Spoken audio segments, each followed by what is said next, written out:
Coucou tout le monde, on se retrouve pour une balade au sein de la Camargue. On fera le Grau du Roi. Il faut savoir que le Grau du Roi, c'est une commune camarguaise, plus précisément située dans la petite Camargue. Elle est située dans le sud-ouest de la France et dans le sud du département du Gard. Cette commune est composée de 8334 habitants. Alors pour visiter le Grau du Roi, on ira voir plusieurs lieux. Tout d'abord le centre-ville, ensuite aussi le front de mer, le port de Camargue, ces deux phares, assez connus du Grau du Roi. Et on fera aussi quelques photos. On va prendre aussi quelques photos des deux phares qui sont derrière moi.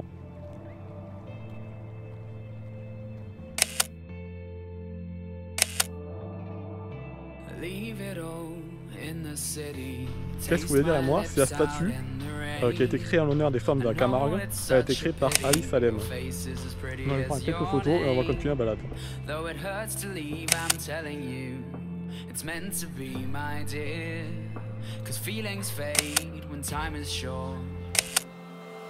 Follow me down into the wilderness, we can fool around. Tell me all the things that you like, I'll turn your world around. Heaven told the water here is warmer, so come and take a dip. Running through my mind the whole time is so untasted. Donc après qu'on ait fait quelques photos ici, on va aller de l'autre côté, faire des photos, et on ira aussi au phare qui est tout là-bas, prendre des photos et vous expliquer son histoire. Quelques phrases de l'histoire du phare. We'll escape into the morning and leave our woes at home. Follow me down into the wilderness, we can fool around. Tell me all the things that you like, I'll turn your world around. Est-ce que vous connaissez l'histoire du phare qui est derrière moi? Il faut savoir qu'il y a deux phares également. Il y en a un qui est ici, un qu'on ira voir plus tard. Celui-ci a été le premier qui a été construit. Il faut savoir que ce phare a été construit en 1828 et qui a été remplacé par un autre phare. Donc celui-là a été en activité de 1829 à 1869, donc soit un an après sa construction qui a été en 1828. Et le phare de l'Espilette que je vous montrerai plus tard, donc le deuxième phare qui est plus loin, a été construit en 1829. Donc ce phare que vous voyez derrière moi était trop bas et trop éloigné de la mer. Donc c'est pour ça qu'ils ont construit un autre phare que je vais vous montrer plus tard. Donc ce qu'on va faire, c'est que je vais prendre quelques photos de ce phare.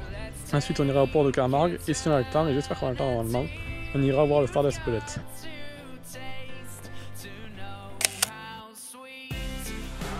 Voici quelques vidéos de ce musée. Je me suis régalé, j'ai pu découvrir énormément de choses. De la création du phare à l'histoire de la pêche, en passant par les métiers. C'est un petit musée extrêmement riche et vous avez accès à plein de jeux interactifs.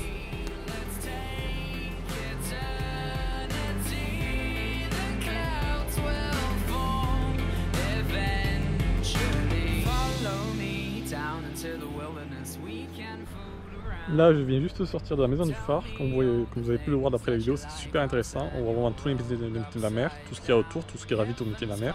Il n'y a pas que le pêcheur, il y a le mécanicien, enfin vous l'avez vu, il y a tout un tas de métiers. Notamment aussi l'histoire de la pêche, ça remonte aux étangs, ça ne remonte pas à la mer en fait, l'histoire de la pêche remonte aux étangs.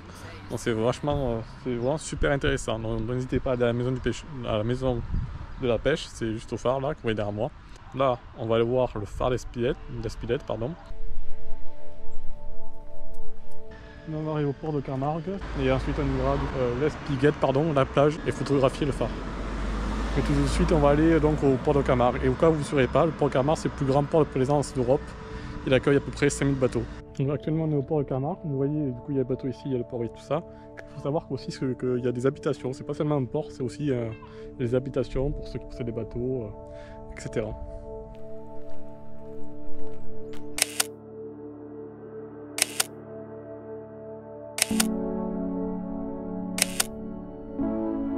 On arrive bientôt au phare d'Espilette, je vais vous montrer ça en vidéo. C'est vraiment un superbe phare, on ira à l'intérieur, on a visité à 14h30. On ira visiter l'intérieur et le musée aussi, il y a un musée dans le phare. Et on ira prendre quelques photos et quelques vidéos.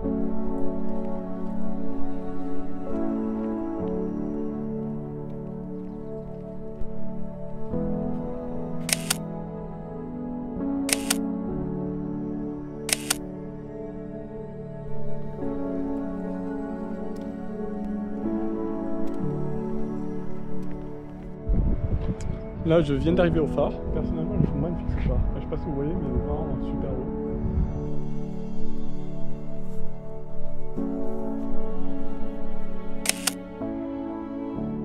Dans ce musée, j'ai pu découvrir la création du phare et son évolution, ainsi que son environnement.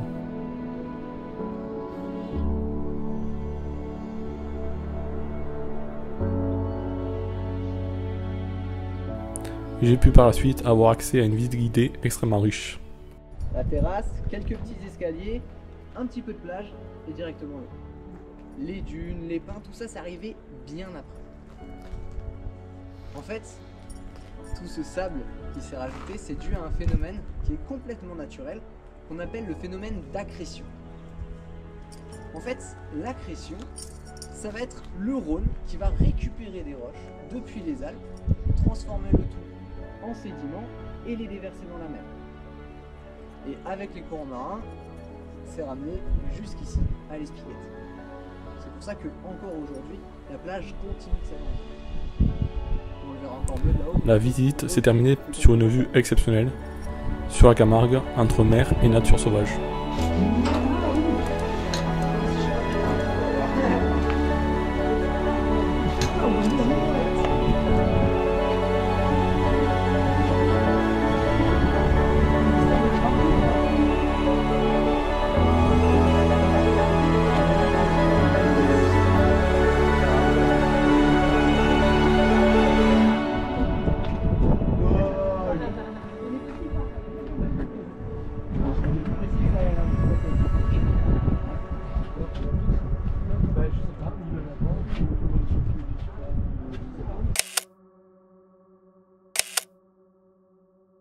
La vidéo est terminée, j'espère que vous l'avez apprécié. Comme vous l'avez vu, le Grau du Roi regorge plein d'endroits hyper intéressants, comme le phare par exemple vous voyez derrière moi, ou même le musée du phare qui se trouve au Grau du Roi même, ou même le canal du Grau du Roi, ainsi que les plages et la nature. Ce qui m'a déçu un petit peu, c'est notamment les rues. Les rues, bof, j'ai pas trouvé